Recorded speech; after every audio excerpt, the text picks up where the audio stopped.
Ang halamanan sa Eden. Nang likhain ni Yahweh ang lupa at lahat ng bagay sa langit, wala pang anumang halaman o pananim sa lupa, sapagkat wala pang ulan noon at wala pa ring magsasaka. Ngunit mayroon ng bukal ng tubig na dumidilig sa lupa. Nilikha ng Diyos ang tao mula sa alabok, hiningahan sa ilong at nagkaroon ng buhay. Naglagay si Yahweh ng isang halamanan sa Eden sa dakong silangan at doon dinala ang taong kanyang nilalang. Pinasibol niya roon ang lahat ng uri ng kahoy na nakalulugod sa paningin at masasarap ang bunga. Sa gitna ng halamanan, naroon ang punong nagbibigay buhay at ang punong nagbibigay ng kaalaman tungkol sa mabuti at masama. Umaagos sa Eden ang isang ilog na dumidilig sa halamanan. Paglabas doon, ito'y nahahati sa 4 na sanga. Ang una ay tinawag na pison, at ito'y umaagos sa lupain ng Havila. Lantay ang ginto roon at marumiring bidilyo at batong unis. Ang ikalawang sanga ng ilog ay tinawag namang Gihon, at umaagos sa lupain ng Ethiopia.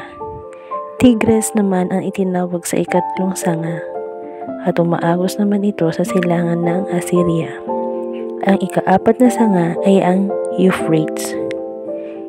Inilagay ni Yahweh ang tao sa halamanan ng Eden upang ito'y pangalagaan at pagyamanin. Sinabi niya sa tao, "Makakain mo ang alinmang buhang kahoy sa halamanan, maliban sa bunga ng punong kahoy na nagbibigay ng kaalaman tungkol sa mabuti at masama. Huwag na huwag mong kakainin ang bungang yun, mamamatay ka kapag kumain ka niyon." Matapos gawin ang lahat ng ito, sinabi ni Yahweh, "Hindi mainam na mag-isa ang tao. Bibigyan ko siya ng makakasama at makakatulong." Kaya lumikha siya ng mga hayop sa parang at ibon sa himpapawid. Inilapit sa tao at ipinaubaya dito ang pagbibigay ng pangalan sa mga iyon. Kung ano ang kanyang itawag, iyon ang magiging pangalan nila.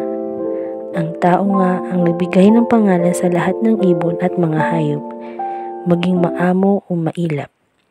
Ngunit wala isa man sa mga ito ang angkop na kasama at katulong niya. Kaya't pinatulog ni Yahweh ang tao. Samantalang nahihimbing, kinuha niya ang isang tadyang nito at pinaghilom ang laman sa tapat iyon. Ang tadyang na iyo'y ginawa niyang isang babae at inilapit sa lalaki. Sinabi ng lalaki, "Sa wakas, narito ang isang tulad ko.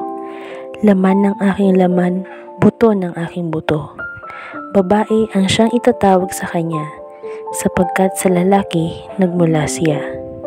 Ito ang dahilan kaya iniiwan ng lalaki ang kanyang ama at ina upang sumama sa kanyang asawa, sapagkat sila'y nagiging isa. Kapwa sila hubad, gayon may hindi sila nahihiya.